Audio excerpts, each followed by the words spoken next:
Welcome to Sonoran Sky Live. I'm meteorologist Pete Mangione. Today we will be talking about weather data.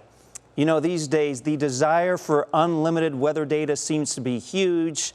People seem to not only want the forecast, they want to see all the data that goes into the forecast. Some of them want to see all the different weather models. Some want forecasts that go 15, 20, even several months into the future. Now, of course, there are many weather apps out there, and one of my favorite apps, and of course I'm saying this also because I work for them, but also because I do think it's a good weather app. This is the Arizona's Family First Alert Weather app, which you can get on your phone. And one of the things I like about this app is that you can get not only a 7-day forecast, you can get a very clean looking radar image. Mario, I'm not sure if we can take the touchscreen full screen just to show you briefly a little bit about what our app does. So we've got, again, the 7-day. We have hourly forecasts kind of neatly arranged in these rows and columns. I think an important part of a weather app is just clean data presentation. And one of my favorite parts is you get a forecast video at least several times a day. And when there is a breaking weather situation, we actually had a microburst last year in Tempe. We actually sent several videos from one of our human in-house meteorologists. On the screen here you see Ian Schwartz, which also makes our weather app great because who doesn't want Ian Schwartz on your weather team? But these videos will send out a push alert to basically say, hey, we got something big going on. You can click the app and actually see a human giving their expert opinion on the data, because I think what really makes a weather app great is the intersection between the data and the human expertise that people can provide, especially people like our weather team here at AZ Family that have local knowledge of an area. So when I was thinking about doing this weather topic today, I was thinking about all the different weather apps out there. And one of them that I've used many times before is an app called OpenSnow. This app is pretty incredible. So this app actually is designed for skiers who want to find where the best skiing is. And I think initially it was for people that wanted to find the best powder out there. It still does that, but it does many other things as well. And you could basically use this app to look at the data yourself, or OpenSnow also provides different forecasters in different parts of the country depending on where you ski. They actually do have an Arizona forecaster. His name is Lee Bourne. He was on our podcast last year. And it's just kind of a really amazing app with the details it provides when it comes to snow and skiing and many other weather features. So with that introduction, I want to bring in two guests now. We have Bryan Allegreto, the forecaster for OpenSnow, also one of the founders of the company, and then also Andrew Brady. He's the OpenSnow AI division lead. Thank you both for being on Sonoran Sky Live. Thanks for having us. All right, Bryan, I want to start with you. Can you tell me the story of how OpenSnow started? I remember Joel Gratz, one of the founders who I went to grad school with, coming up with this idea many years ago, where he got to nerd out on the weather, he got to ski, and then he got to tell skiers where the snow was, and it seemed like just a dream job. Yeah, back then, I believe, when you were in grad school with Joel, is when he was coming up with these ideas, and he had a friend named Andrew at the time as well. And at the time, Joel was just writing forecasts in a Blogspot account, and I didn't know Joel at the time. I had moved to the Sierra Nevada in 2006 after I graduated college, and I was chasing snow and skiing and working in the industry and using my background in meteorology to figure out the weather patterns in the mountains there, while Joel was doing the same thing in Colorado. And then in 2010, we were introduced to each other. People were telling us, hey, you're writing these blogs for skiers, and you guys should meet each other because you're kind of doing the same thing in two different states. And so we met, and then I joined him and Andrew before we launched OpenSnow in 2011. And back then it was meteorologists, at first just me, Joel, and Andrew, saying, hey, these weather models, they don't perform very well across mountain terrain, specifically for the detailed weather conditions that skiers care about when they're going skiing in the mountains. So let's live here, learn the weather patterns, fix the model errors, and give skiers what they're looking for. And so that's how it started. That's amazing. And Andrew, could you tell us your role with OpenSnow and how you started working with the company? Yeah, I started a company actually focused around severe weather and lightning and tornadoes back in 2020. And then my company was acquired by OpenSnow in 2024 because they were trying to expand their multi-season weather offerings for their app. And so in late 2024, I became a part of the OpenSnow team. And since then, I've been working on improving their weather forecast technology. And Bryan, can you basically just explain what you can get on the OpenSnow app? I mean, I know you can get things related to skiing and other types of weather, just a general overview of what users can get. So detailed weather information specifically for mountain terrain, backcountry terrain, we can estimate pretty close to how much it snowed on the mountains where people can't report, where there's not somebody measuring at a ski area. You can click on any location on our map. It'll tell you how much snow has been falling so far in a storm. But then for the next 2 weeks, we have all kinds of different graphs you can see, and maps and colors and radars and storm forecast maps and basically anything you need to chase storms. But it goes all the way down to very detailed information with snow levels and snow consistency. How powdery is the snow going to be? How wet's it going to be? How windy will it be at the top of the mountain versus the bottom? Where the snow level is going to sit on the mountain. We have graphs and graphics that show that. And so basically we've, at this point, created everything we think that skiers are looking for their detailed weather, whether they're in the backcountry, they want to ski groomers, powder, whatever they're looking for. And Andrew, it does seem that there is a growing group of weather nerds, and I don't mind calling them that because I myself am one, who just want so much data. Not only do they want the forecast of how much it's going to snow, but they want to see what all the different weather models are saying about the snow. What's the higher end of the snow model? What's the lower end snow model? Do you find that as well? Yeah, for sure. People want to see all the different scenarios. People want to see, the forecast for their location 14, 15 days into the future. They want to know what certain models that they may be a fan of or may not like are showing.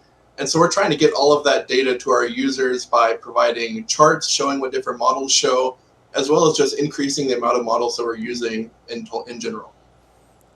Excellent. And Bryan or Andrew, at any point, if you want to share your screen and show us some examples of model or chart, we'd love to see that. But if you don't have that ready to go, that's fine too. Not trying to put you on the spot, but I know there's just so much data out there. So feel free during this conversation to say, hey, let me share my screen and show you this, and we can go in that direction. I did want to ask you about these different weather models. Do you find, Bryan, that people are more knowledgeable these days about the different weather models, that people actually know what the European weather model is, the American model, things like that? For sure, because it's a lot more readily available. There's a lot of sites out there that will offer paid and free versions. And usually the paid versions are much more detailed, more colorful, much more information. And so all of us professional meteorologists are usually using those sites to get a lot of our information. But it's just more readily available on apps and on sites. And so people love to go out and tell their friends, like, I can see this. And everyone wants to be a hobby meteorologist, looking out 2 weeks, trying to guess when the storms are coming. And so we just continue to build our technology now using machine learning and taking all that model data, which can have errors, as you know, as a forecaster. When it hits different terrain, especially in mountains, the forecast models can struggle in different areas. And so what we're doing is taking historical data and model data, and it's looking at what errors these models typically make in certain areas to try to erase that. So people can use the models, but that doesn't erase the fact that they do make mistakes. Yes, they do. We know that very well, forecasting here in Arizona as well. Andrew, I know maybe you're not allowed to answer this question completely, but as much as possible, can you tell us some of the weather models that go into your app? Do you use the American model, the European model, some of the other models that are out there for your weather app? Sure thing. So we're actually bringing in pretty much every model you can think of. The vast majority of those models, the European, the GFS American model, the German model, we're bringing all these models in, but what we're doing that's special is we are transforming those models.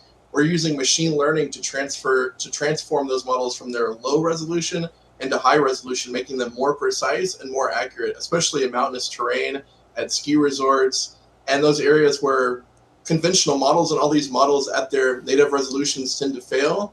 We're transforming those using novel proprietary deep learning methods to make those more precise, to make those more accurate, and to make them more useful. That's cool. And Bryan, how do you balance meeting customer demand? Because we know there are customers out there that say, hey, I want a really guaranteed forecast 1 month into the future at Snow Bowl, Arizona, for exactly how much it's going to snow. So how do you balance meeting their demands, but also making sure you communicate that there's huge uncertainty with that kind of longer term forecast? When we're writing forecasts, and we do have meteorologists in every state that has ski areas that are writing columns every morning during the winter. And when we get beyond a week, we tell them usually more probabilities. You know, the pattern is there for storms, or there's a 50% chance that storms could develop in a pattern like this. We don't get specific usually in our speech about, yeah, you know, in 2 or 3 weeks from now, we're definitely going to get 18 inches of snow. That would get a lot of people upset. So our AI models are forecasting snowfall like that out 15 days, but we're working on more modeling and more things to show people that shows more of that probability side of it, because as the forecast models do trend up or trend down as you get closer, we want them to know the probability scales and just be able to see the trend lines of things going up and down, and not just say, hey, it's going to snow this much in 2 weeks, and then don't check our app for 2 weeks, and then check back in the day of the storm and go, hey, what happened? So yeah, anything beyond 5 to 7 days, you definitely want to use probabilities more so than sticking to a number you see. And Andrew, did you want to add something to that as well? Sure. I mean, the atmosphere, it's inherently what we call a probabilistic system. It's inherently chaotic.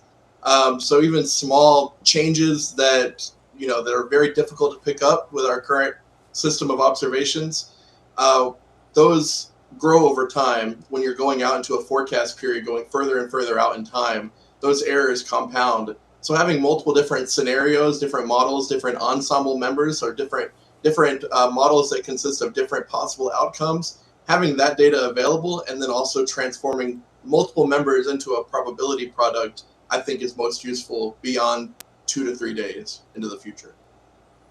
Excellent. And we have to take a short break. Would you gentlemen mind sticking around and coming back on the show with us and talking more about weather apps and weather data?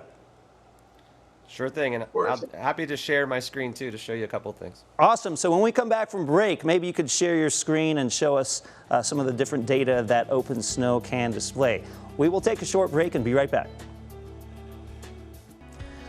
Welcome back to Sonoran Sky Live. We've been talking about, weather apps, weather data. We've been talking to a company called OpenSnow. They have an amazing app that is designed to do many things, but one of those things is to let skiers know where the most snow is going to be and where the best skiing will be. So let's bring back Bryan and Andrew. And Bryan, I believe you may have a few displays that you could show us of how the OpenSnow app works, correct? Correct. So let me show you guys here. This will be on our website, which is similar to, or exactly the same basically as our app, but this is one of the favorite screens that gets shared all over the place. People share with their friends on social media, and this is looking at people's favorite locations, specifically in winter, the ski areas, showing the past 15 days of snowfall at these ski areas and looking out the next 15-day snowfall forecast, which is being run by our machine learning, our peaks model, we call it. And so that's the most accurate forecast in our mind, because we're continuing to fine-tune these models to make them more accurate, but that's what's driving these 15-day snowfall forecasts. But if I was to, say, click on Palisades Tahoe, and there's lots more information if you want to see beyond just those summaries of how much snow could fall. We have hourly data out for the next 10 days, and you can see all of the precipitation, snowfall, snow ratios, snow levels, temperatures, feels like, humidity, wind speed, wind gust, cloud cover. I mean, everything you want to know weather data wise. And then there's another summary here of snowfall by 12-hour period. We have different color coding for significant snowfall, which would be more than 6 inches, or purple, which is a mixture, and then blue, which would be light snowfall amounts. And then we have snow levels and precipitation chances on here as well. But if you scroll to the bottom, this is what a lot of people like to use now, is these charts that show the total snowfall, the snow ratios, whether it's fluffy snow, medium, or dense snow that'll be falling, the snow levels, and we show you the top and bottom of the mountain and where the snow levels will set up based on that. But temperature, total precip. And these are a dozen different models here, and the thick blue line would be our peaks model overlaying that. So it's showing 3.1 inches for this current event that's hitting the Sierra this week. And then you can kind of see how that will trend for snowfall. And then here at the bottom, we have these meteograms that are showing snowfall by 12-hour period off of all these different models, the European AI, the GFS, the Icon model, all different models are on here, and it shows snowfall from each of them for 12-hour periods for this specific location on the mountain. And so all kinds of tools here. We have all kinds of maps and different things that users can use, but I think that's just a good, quick snapshot of what we have to offer. That is such amazing detail, and Andrew, maybe you can jump in on this. I mean, when we're talking about different levels of the mountain, snow moisture, we're getting into such fine level of detail. I assume when we talk about the building of the app and the ingestion of all this weather data, that sounds incredibly complicated. Yeah, it's definitely a big task computationally. We're having to download all these different weather data sources, and then not only that, we're having to run our machine learning algorithm on each one of those in order to get the higher resolution output from those. But the goal is more precise forecast. If you take just, for example, the American model at a 1/4 degree grid, that means that there's a 1/4 of a degree of latitude and longitude between each grid point, and the data between those is over smoothed. So you can't really see the difference between the top of a mountain and the bottom of the mountain and midpoint of the mountain. But using the machine learning, we're able to transform that data, get it to higher resolution. So while it is a lot of compute that's required for that, it's producing a more precise forecast for each location.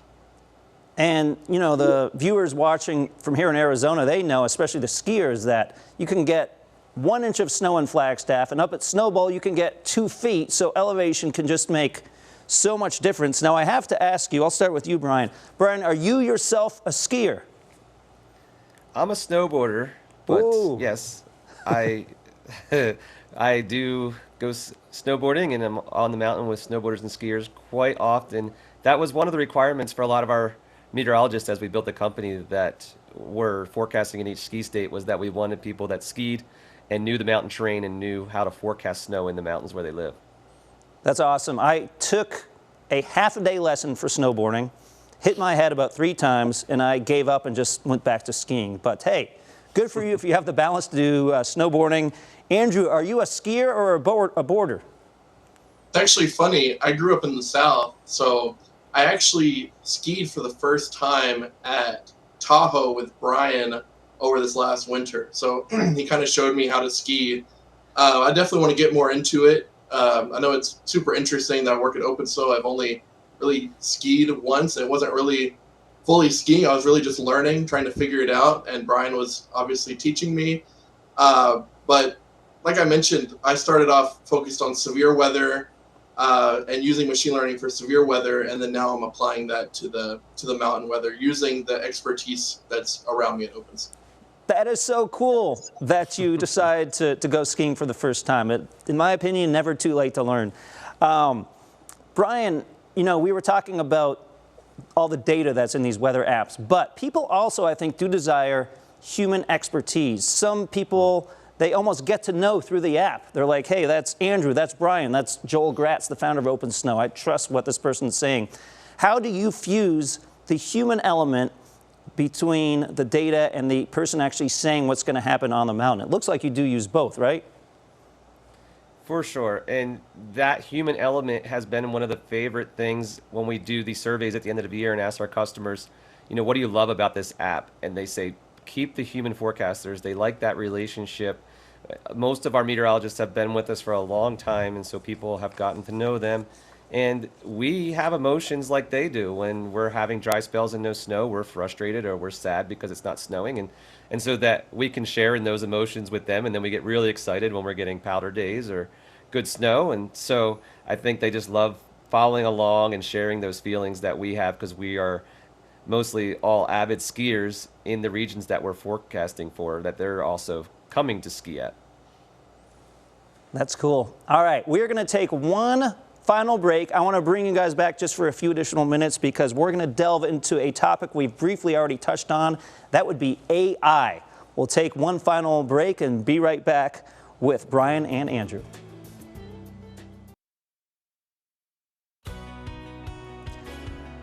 Welcome back to Sonoran Sky Live. We are talking about weather apps, weather data. We are joined once again by Bryan and Andrew from OpenSnow.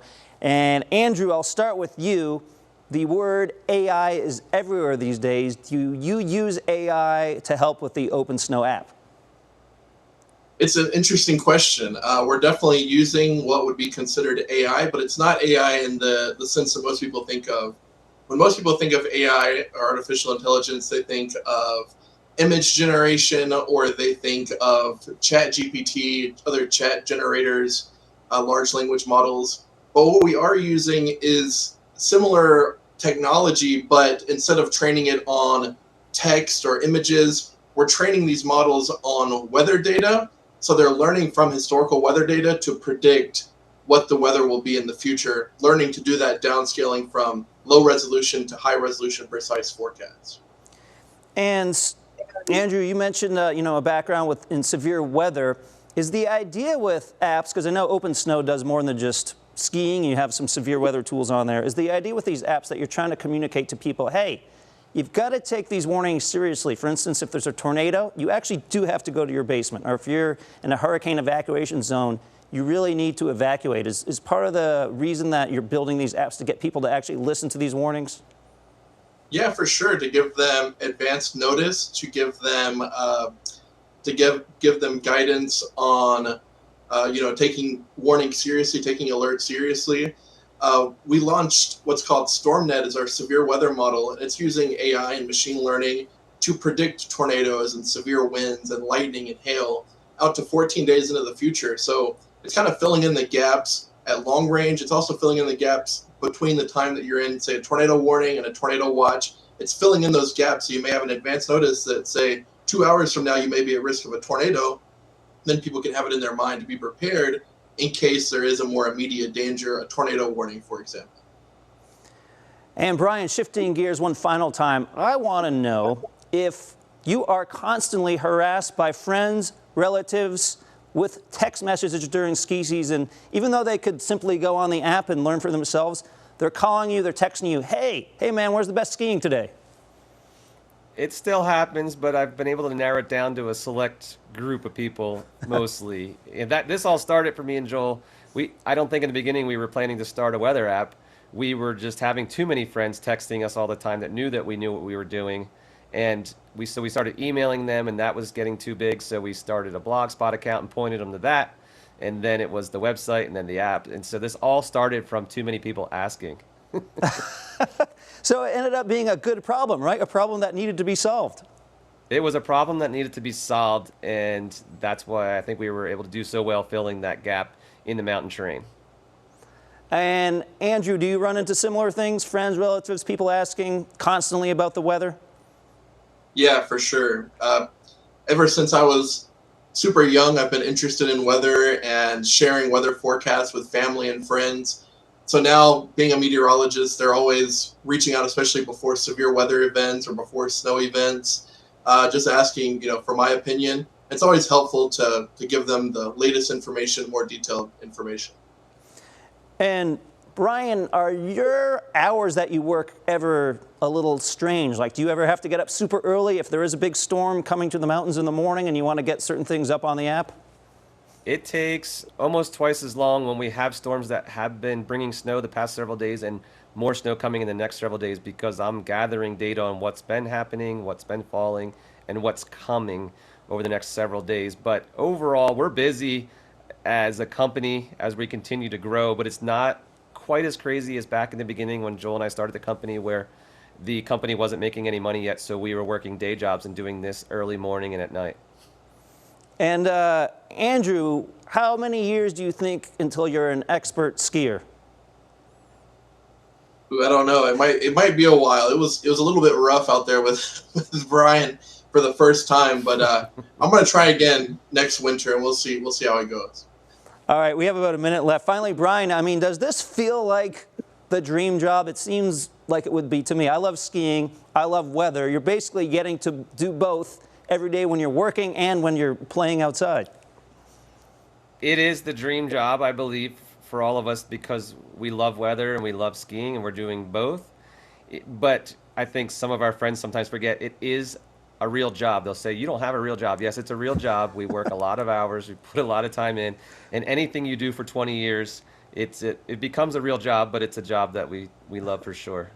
All right, well, Bryan and Andrew, thanks so much for being on Sonoran Sky Live. I think our viewers have learned a lot about OpenSnow and the way weather data works and why people just love weather data so much. Thanks again for being on the show. Thanks for having us. Thank you. All right, and that is it for this week on Sonoran Sky Live. We'll be back actually tomorrow with another episode. We're going to be talking about El Nino. Could there be a Super Nino coming? We'll explain what that means coming up tomorrow on Sonoran Sky Live.